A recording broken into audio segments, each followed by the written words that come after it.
Have you ever found yourself in the middle of a seemingly trivial disagreement that somehow spiraled into a full blown argument, leaving you questioning everything you thought was normal? Well, that happened to me recently, and it's left me scratching my head, wondering if I'm missing something major here. Let me take you through what happened, and maybe you can help me see things clearer. It was just another day in our household. The sun was setting, casting a warm glow through the windows. Dinner had just been cleared away, and my son, filled with the endless energy only a child possesses, was buzzing around the house looking for his next adventure.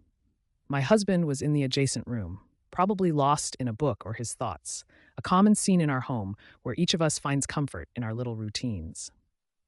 Then, out of the blue, my son tugs at my sleeve, his eyes wide with the excitement of a new desire.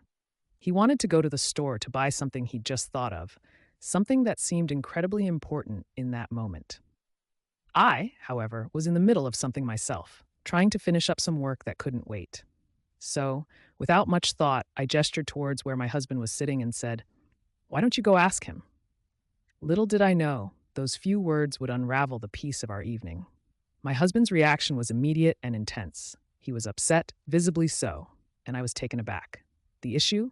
He felt it was disrespectful of me to refer to him simply as him when talking to our son, rather than saying your father.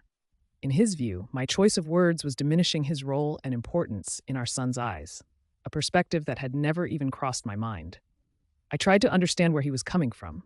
I really did. But no matter how I turned it over in my mind, it seemed like such a small thing to have sparked such a strong reaction. Wasn't him just a pronoun, a shortcut in conversation, especially since I had gestured towards him, making it clear who I was talking about. In the grand scheme of things, with all the challenges and hurdles of parenting and marriage, this seemed minor. Yet, it wasn't minor to him. And that's where I began to question myself. Is there a layer of sensitivity, a depth of emotional context that I'm missing here? Is the significance of how we refer to each other, especially in the context of our roles within our family, something I've underestimated? From my perspective, it was a momentary lapse, if it can even be called that. A brief, offhand comment made in the midst of a busy day, not a reflection of my respect for him or his role as a father. But perhaps that's just it. Maybe what seems trivial to one person can hold great weight to another, especially when it touches on something as foundational as family dynamics and respect. As I reflect on this incident, I'm left feeling puzzled, but also curious. Have I inadvertently stumbled upon a deeper issue, something rooted in our perceptions of identity and respect within the family? Is the way we address each other, even in passing, a mirror reflecting our deeper values and connections?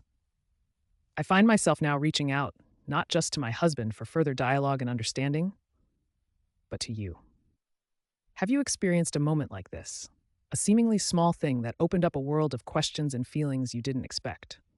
How do you navigate these moments, where the line between a simple misunderstanding and a significant issue is so fine it's almost invisible? In sharing this story, my hope is not just to find clarity for myself, but to open a conversation about the complexities of communication within our closest relationships. How do we ensure that what we say and how we say it truly reflects the depth of our feelings and respect for one another? So I turn to you now, hoping for your insights, experiences, and advice. Have you found yourself in a similar situation, caught off guard by the depth of someone's reaction to something you said or did? How did you address it, and what did you learn from the experience? Let's talk about it. Because if there's one thing I've learned from this, it's that even the smallest moments can lead to the most significant conversations, helping us to grow and understand each other better. And isn't that what family, what any meaningful relationship, is all about?